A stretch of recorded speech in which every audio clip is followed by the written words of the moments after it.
Maanta waxaan eegi doonaa macluumaad ku saabsan dalka ku yaal labada qaaradood ee Yurub iyo Aasiya, kaasoo ah dalka Turkiga.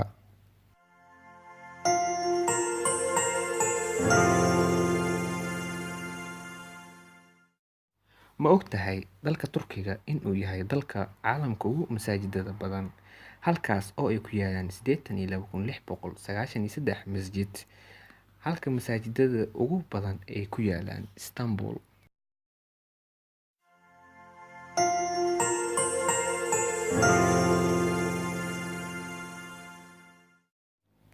Dadka badankooda waxa ay u haystaan caasimadda dalka Turkiga in ay tahay Istanbul.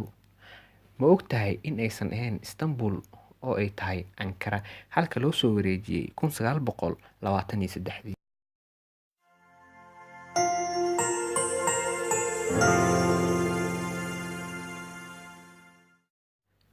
Toddobada waxyaabood ee ugu cajiibsan dunida, laba ka mid ah ma ogtahay in ay ku yaalaan dalka Turkiga. Waxay kala yihiin macbadka Artemis oo ku yaalo Efesos, halka midka labaad uu yahay Tariix ama Mausoleum.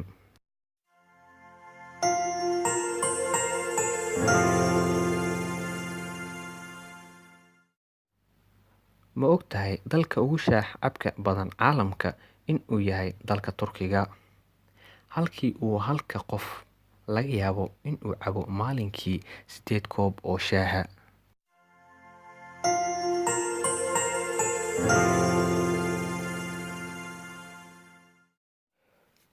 Ma ogtahay dalka Turkiga in uu yahay dalkii ugu horreeyay ee soo saara ubaxa loo yaqaano tuliipka, ee uusan ahayn dalka Holland, kaasi oo gaarsiiyay qaaradweynta Yurub qarnigii 17aad.